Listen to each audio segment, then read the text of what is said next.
Hello, chess friends, and welcome to Zarov's chess channel, and welcome to the Lindores Abbey Rapid Challenge semifinals. It's Ding Liren versus Daniil Dubov. Ding Liren played, I think, not such a great tournament. Went into the semifinal stage through some Armageddon games, but okay, Ding Liren deserves, of course, to be in the semifinals. Daniil Dubov, on the other hand, he really crushed and demolished Sergei Karyakin, which was really incredible because Sergei Karyakin played a really great tournament in the group stage. But this guy, Daniil Dubov, deserves really all of our respect. It's a little bit surprised, I have to admit it, and I'm a little bit sorry, Daniil. I haven't covered his games before, but now in the future I will for sure, because Daniil Dubov has really a great playing style. I think he has a clear playing style, which I really like because his style is, I think, understandable to most of the beginners even. So he has really a nice positional understanding. He doesn't complicate so much positions. I think he plays really healthy, developing chess, really nice formations. He builds first his attack, then he strikes, and that's why he's really a great guy to watch. And that's why I decided to show today again his game. What happened so far? So the first game Daniil Dubov won, the second game he lost, and then in the third game Ding Liren and Daniil Dubov, there's a third game ended in a draw. Now we are in the game 4. So here Ding Liren played with the white pieces, Daniil with the black pieces. So let's check out what happened. Here d4 played by Ding Liren. We have knight to f6, c4, and now e6 played by Daniil, going into maybe Bogo Nimzo Indian setup. And now we have the move knight to f3, which is now most of the times played in this top grandmaster level, which is this so-called counter Nimzo Indian setup. We don't want to play knight to c3 because then we're inviting our opponent's bishop to create the spinning idea. So knight to f3 solves so far the positional problems, and d5 is also now the most common move in the top grandmaster level, going into sort of a queen's gambit decline setup. Now g3 played by Ding Liren, going into sort of a Catalan setup, and the Catalan is always aggressive. Most of the times you see that black builds maybe c6, plays the move c6 and builds really a firm pawn structure on light squares, and then is trying to challenge the light square bishop this way. But here Daniil Dubov already surprised me. I think he played a very aggressive c5. So okay, let's see what you got. Basically, he invited now Ding Liren into an opening game. We have here bishop to g2, and now simply c takes d5, c takes d4. What you don't want to risk here from both sides is an isolated pawn situation. So this could happen basically if for instance, white takes and maybe black recaptures with the e pawn. Then maybe after something like d takes c5, black would continue with the game with its isolated pawn. But even when that happens, there is one rule how to play this isolated pawn situation. You have to support this isolated pawn. So let's see now how the game went on, how this pawn structure clarified. Now in the continuation here, after c takes d4, we have castling played by Ding Liren, and we have bishop to c5. So basically here Daniil Dubov said to Ding Liren, you have to take now the pawn or I'll protect it with maybe some knight to c6 and e5 moves. After knight takes d4, we have knight to c6, and now knight to b3. Okay, bishop to b6 played by Daniil Dubov. c5, it seems like a dangerous move, but basically this move doesn't bring you so much, because after bishop to c7, this is now really a powerful center. So black would simply continue with the move e5, then maybe even with e4, d4. So these two centralized pawns would be very, very dangerous. So that's why here Ding Liren takes c takes d5. So now basically he has here Daniil Dubov has two choices: to take with the knight or take with the pawn. And here Daniil took with the pawn. Okay. He has now so far an isolated pawn. So far this pawn is not endangered. One of the best ways for white to proceed against isolated pawns is to create a blockade. So it means we should place something on d4, never allow our opponent to go forward with this pawn, because when this pawn gets on d4, maybe if you could just imagine the position after castling, and maybe something like rook to d8 and then d4, then this pawn would be really an annoying one to handle. So here knight to c3 played by Ding Liren, challenging now the pawn, and we have d4. So knight to a4. attacking the bishop and castling play by Ding Liren. And here comes maybe a slight inaccuracy by Ding immediately to play the move rook to e1. It comes, of course, with the idea to get your pieces more centralized, to get your pieces more compact. But the problem about this move is that the bishop is aiming here on the square f2, and there are this discovered attack possibilities with the move d3. Then this bishop could get into the game very, very actively. In the game, rook to e8 was played, and now we have bishop to g5.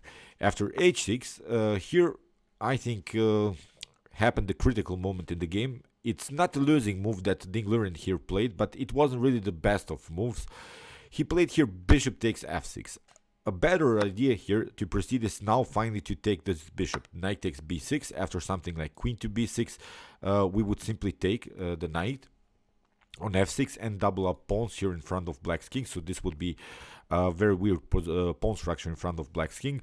If you take with the a pawn, again, I think after bishop takes f6 and queen takes f6, okay, this is playable for white, because now finally we could get our goal, maybe knight to c1 and then maybe knight to d3 to create this blockade. As I said, the main idea is to create this blocking system against this d4 pawn.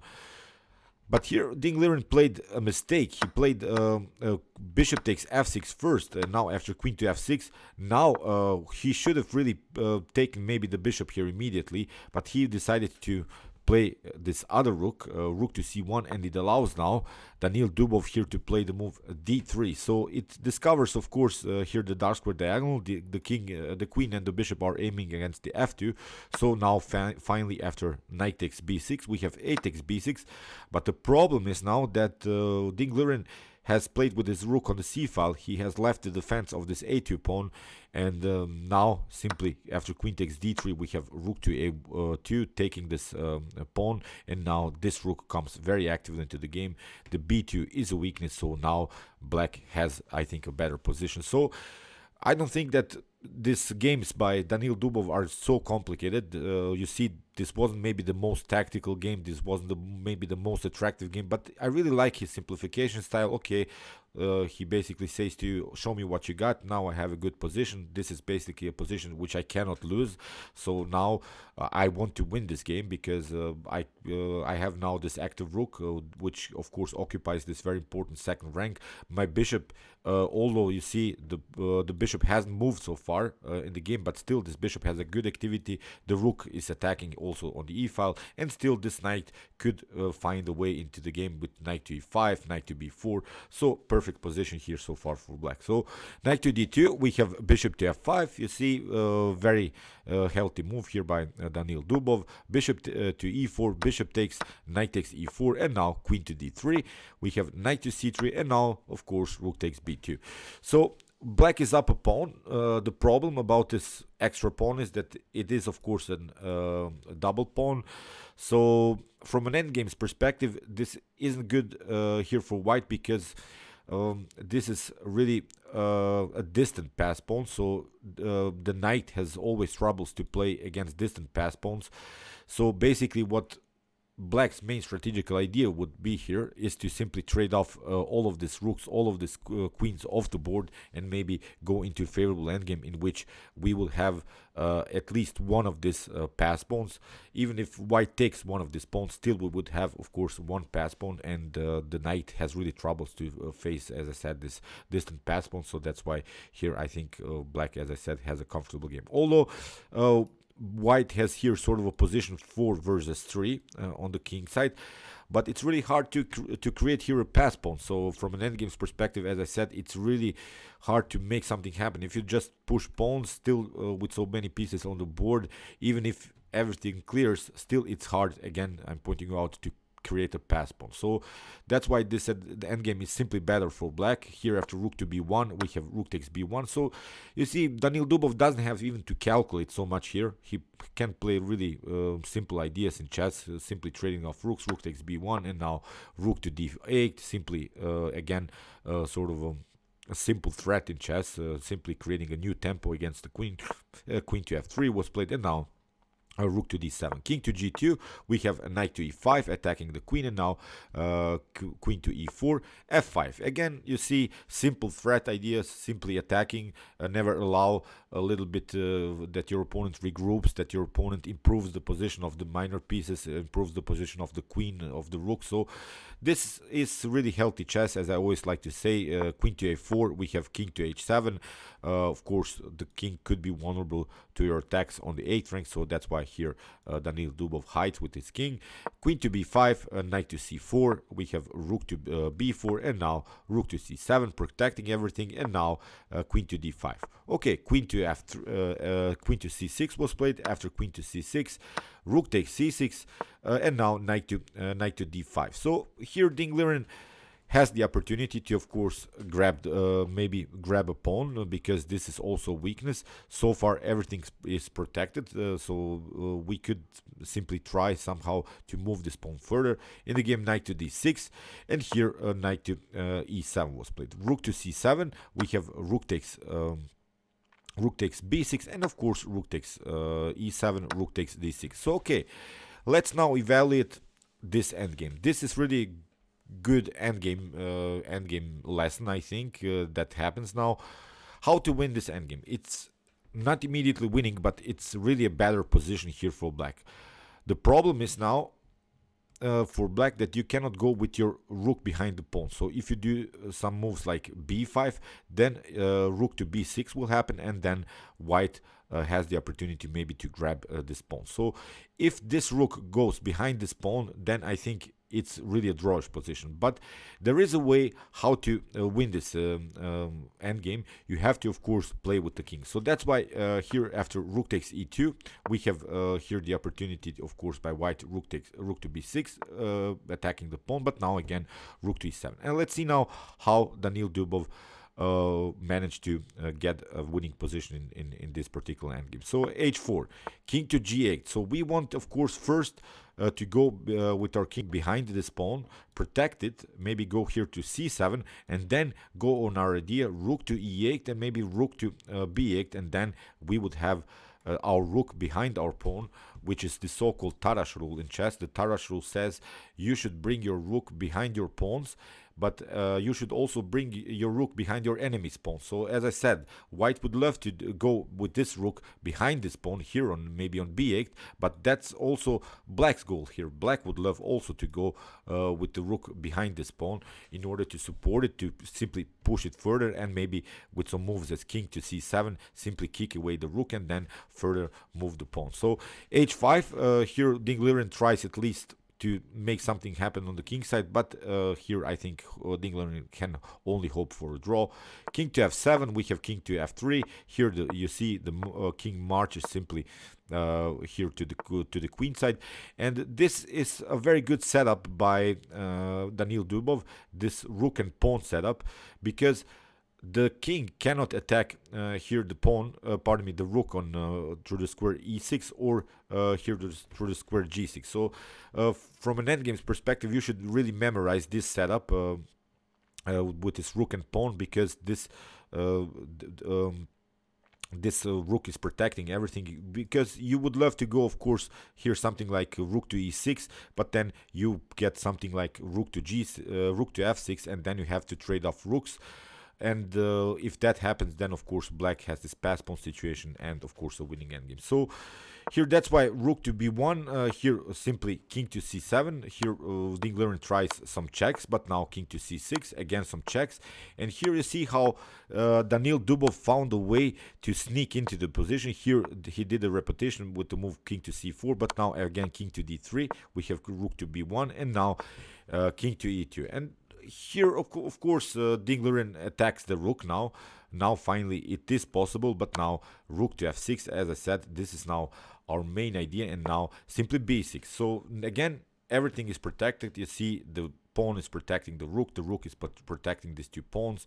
So, it's really, really a good endgame technique that Daniil Dubov played here. f4, here king to f3 was played, rook to c1, and we can simply play b5. So, again, I'm pointing out the main idea in this endgame is to get our rook behind this pawn. So this is the main endgame technique that you should apply. Rook to b1, rook to b6. Finally, Daniil has his goal. He has now a winning endgame. After king takes f5, we have king takes g3, rook to g1, of course to check, king to f2, another problem, and here rook to g7. But now b4. You see how it is important to get this rook behind the pawn. So rook to d7, simply b3. We have rook to d2, king to e3, attacking the rook, rook to b2, and again the king, as I said, supports now this pawn. Again, rook to b1, now king to c2, rook to h1, and now simply b2. So okay, f5, here Ding Liren creates himself also pass pawn. It could be dangerous, but it's really winning if you play this endgame very accurate. b1, the promotion, rook takes, and now rook takes b1. You see how again Daniil Dubov applies this so-called Tarrasch rule. Again, you have to get behind your enemy's pawn. So it's really important endgame rule in chess. After f6, we have rook to f1, king to e6, we have king to d3. You have to play, of course, with your king now. Simple f7, king to e4, king to e7, and now king to e5. Even if you